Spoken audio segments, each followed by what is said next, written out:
Flex ಮಟ್ಟಿಕಲ್ Satish Poojary ಅವ್ರನ್ನ arrest ಆಗಿ ಇಂಟೆನ್ಷಿಯಲಿ ಮಾಡ್ತಿದೆ ಸರ್ಕಾರ ಅಂತ ಅಧಿಕಾರಿಗಳನ್ನು ಬಳಸ್ಕೊಂಡು ಯಾರು ಹೇಳಿದಾರೆ? ಅಲ್ಲ ಅವ್ನಿಗೆ ಬೇರೆ ಕೆಲಸ ಇಲ್ಲೇನ? ಅಲ್ಲ ಫ್ಲೆಕ್ಸ್ ಹಾಕೋದು ಅಲ್ಲೇ ಬೇಕೇನ? ನಮ್ಮ ಮನೆ ಮುಂದೆ ಹಾಕಿ, ನಮ್ಮ ಮನೆ ಮುಂದೆ ಹಾಕುವ, ಹೋಗಿ ಅಲ್ಲಿ ಮುಸ್ಲಿಂ ಮನೆ ಮುಂದೆ ಹಾಕ್ಬೇಕಾ? ಬೇರೆ ಕೆಲಸ ಇಲ್ಲ. ಎಲ್ಲರ ಪಾಪ ಒಬ್ಬರು ಮುಸ್ಲಿಮ್ ಎಲ್ಲರ ಇದ್ದಿದ್ರು ಅದನ್ನು ದೊಡ್ಡ ರಂಪ ರಾಡಿ ಮಾಡ್ತಿದ್ರಪ್ಪ. ಯಾರು ಒಬ್ಬರ ಮುಸ್ಲಿಮ್ಸು ಅಲ್ಲಿ ಒಬ್ಬರೂ ಇಲ್ಲ, ಇವ್ರು ಕಾಯ್ತದಾರ ಅಲ್ಲಿ ಮುಸ್ಲಿಮ್ಸ್ ಬರಲಿ ಅಂತಂದು. ಇದು ಬೇಕಾ? ಬರಲಿ ನಮ್ಮ ಪಾರ್ಕಿಗೆ ಯಾಕೆ ಹೇಳಿ, ಈ ಕಡೆ ಯಾಕೆ? ಹಾಂ ಅಲ್ಲ ನೀನು ಹೇಳಪ್ಪ. ಮಟ್ಟಿಕಲ್ಲಲ್ಲಿ ಹಾಕಿದ್ರು ಸರ್ ಅವರು. ಮಟ್ಟಿಕಲ್ ಅಂದ್ರೆ ನೀನು ನೋಡಿಯಾ? ಮಟ್ಟಿಕಲ್ ಎಲ್ಲೈತಿ? ಮುಸ್ಲಿಂ ಏರಿಯಾದಾಗ ಮಟ್ಟಿಕಲ್ ಎಲ್ಲೈತಿ ನೋಡಿಯಾ? ಹಾಂ, ಅಲ್ಲಿ ಇಬ್ಬರು ಅದಾರ, ಅಲ್ಲಿ ಇಬ್ಬರು ಅದಾರ.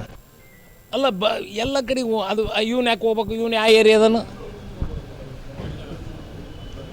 ಇವನು ಯಾವ ಏರಿಯಾದನಪ್ಪ? ಹ್ಞೂ ಅದು ಆ ಮುಸ್ಲಿಂ ಹಬ್ಬದ ದಿವಸನೇ ಗಣಪನ ಬಿಡ್ಬೇಕಾ? ಅವ್ರು ಮಸೀದಿ ಮಗ್ಲಾಗ ಗಣಪನ ಇಡ್ಬೇಕಾ? ಅಲ್ಲೇ ಕೇಕಿ ಹೊಡಿಬೇಕಾ?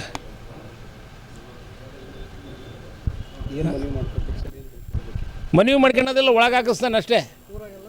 ತಣ್ಣಗೆ ನೆಮ್ಮದಿಯಾಗಿರ್ಬೇಕು. ಎಲ್ಲರ ಕಾಲು ಕೆರೆದು ಜಗಳ ಮಾಡಿದರೆ ಸುಮ್ಮನೆ ಇರಲ್ಲ. ಹಾಂ, ಮುಸ್ಲಿಮ್ ಆಗಲಿ ಹಿಂದೂಗಳಾಗಲಿ ಒಬ್ರಿಗೊಬ್ರು ಅಣ್ಣ ತಮ್ಮರಂತ ಜೀವನ ಮಾಡ್ತಿದಾರ, ಬಾಳೆ ಮಾಡ್ತಿದಾರ, ದಿನನಿತ್ಯ ಮಕ್ಕ ನೋಡ್ತಿದಾರ. ಅದನ್ನು ಹಾಳು ಮಾಡೋದು ಬೇಡ. ಏನು 94ರಿಂದ ಅದನ್ನು ನಾವು ನೋಡೋದು ಬೇಡ, ಮತ್ತು ಕಲ್ಪಿಸ್ಬಾರ್ದು. ಆ ರೀತಿ ನಾವು ಏನದಾರಲ್ಲ ಎಲ್ಲರೂ ಸೇರಿ ಅನ್ಯೂನ್ಯವಾಗಿ ಮಾಡ್ಕೊಂಡು ಹೋಗಾರ. ಯಾಕೆ ಬೇಕು ಇವು? ಇದ್ರಾಗಿಂದ ರಾಜಕೀಯ ಬೇಳೆ ಬೇಯಿಸ್ಕೊಳ್ಳೋದು ಬೇಡ.